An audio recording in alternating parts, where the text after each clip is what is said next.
اس طرح اس کے دلائل سن کے یہ اس کی تجویز قبول کر لی گئی، اور قصہ مختصر یہ کہ درباری بازیگر کی آسامی باقاعدہ طور پہ ان کے ملک میں تشکیل دے دی گئی۔ اس وقت تک گارجیس کے دونوں ماں باپ کو فوت ہوئے ایک عرصہ ہو چکا تھا، اور اب سوال یہ تھا کہ اس آسامی پہ کس ایسے ایتھلیٹ کا انتخاب کیا جائے۔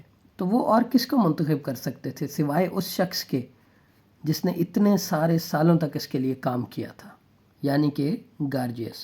چنانچہ گارجیس کو دربار میں بازیگر تعینات کر دیا گیا، اور اس نے زندگی میں اتنی دیر بعد بات جان لی جس کو سمجھنے میں بہت زیادہ وقت لگتا ہے، اور وہ یہ کہ بہرحال اس کے والدین حق بجانب تھے۔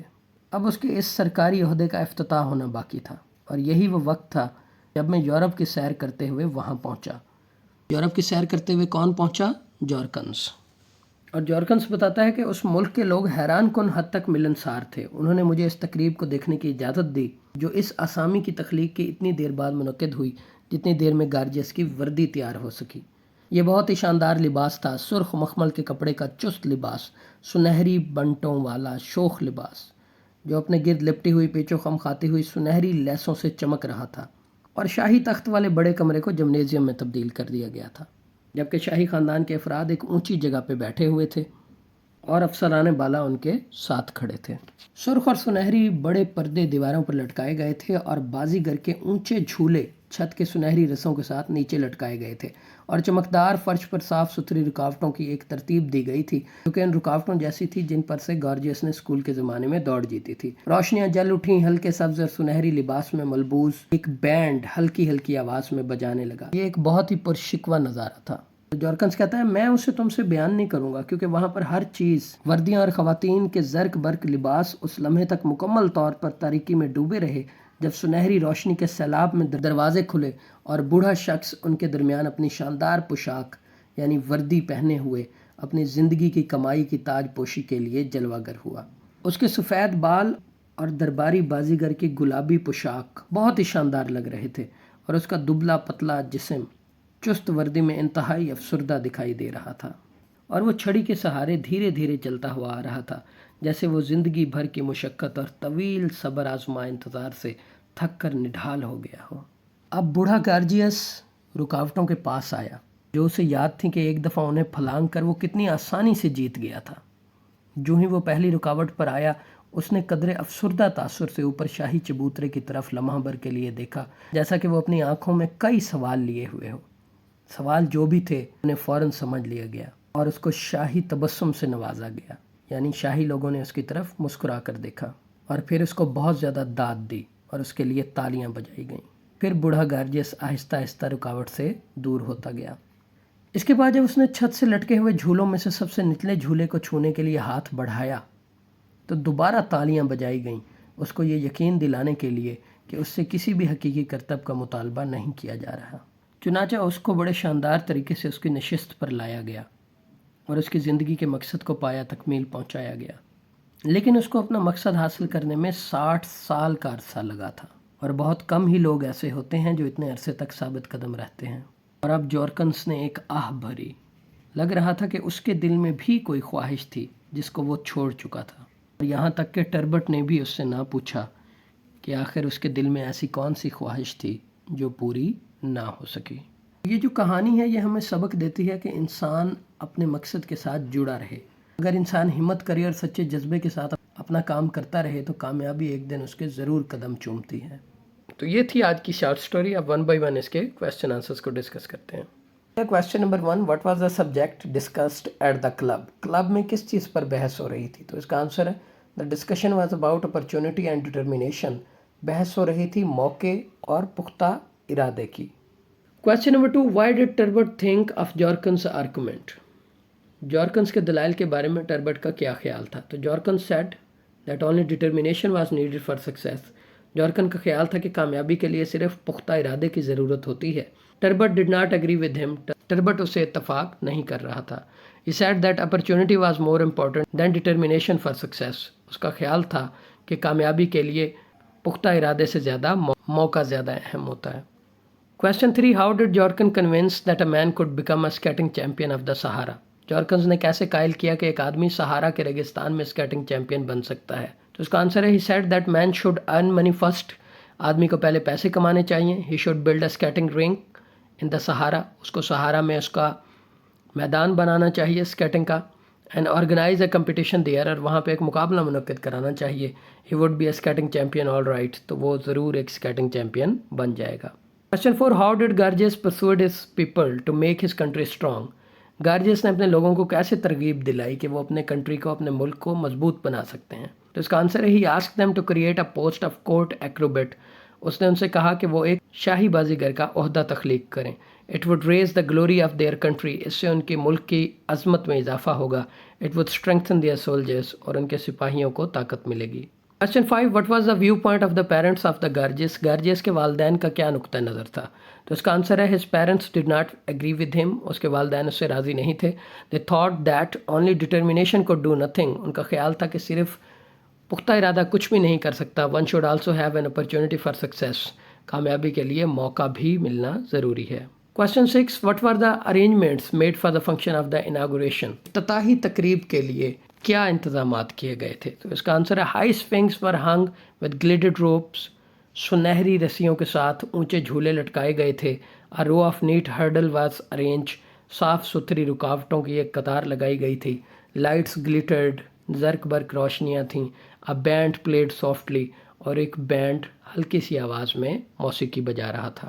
Question 7. Describe the scene of inauguration. افتتاحی تقریب کے سین کی وضاحت کریں 3 لائنوں میں. تو the men and ladies with brilliant dresses were standing in the shade. آدمی اور خواتین شاندار لباسوں میں اندھیرے میں کھڑے تھے. The doors opened with a flood of golden lights. سنہری روشنیوں کے سیلاب میں دروازے کھلے. Then the old man in his brilliant uniform came in. اور پھر بوڑھا آدمی اپنے شاندار لباس میں اندر داخل ہوا. Question 8. What were the feeling of the Gorgias on the occasion? اس موقع پہ گارجیس کے کیا فیلنگس تھیں، کیا احساسات تھے؟ تو Gorges was very happy about his achievement. اپنے مقصد کے حصول کے لیے بہت زیادہ خوش تھا. However, تاہم he behaved like a modest man. اس نے ایک منکسر المزاج شخص کی طرح بہیو کیا during the celebrations. تقریبات کے دوران. Question 9. Did Gorgias use any shortcut to achieve his ambition? کیا گارجیس کو اپنے مقصد کے حصول کے لیے کوئی اس نے شارٹ کٹ یوز کیا؟ تو آنسر ہے no. He did not use any shortcut to achieve his ambition.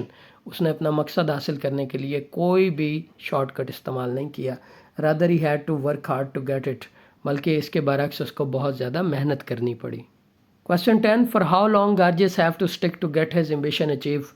کتنے عرصے تک گارجیس کو اپنے مقصد سے جڑے رہنے پڑا اس کے حصول تک؟ تو اس کا آنسر ہے he had to work for more than 60 years to achieve his aim. اس کو اپنے مقصد کو حاصل کرنے میں 60 سال سے زیادہ لگے. That's all for today. Thank you very much. If you have any question, you can ask in the comment section.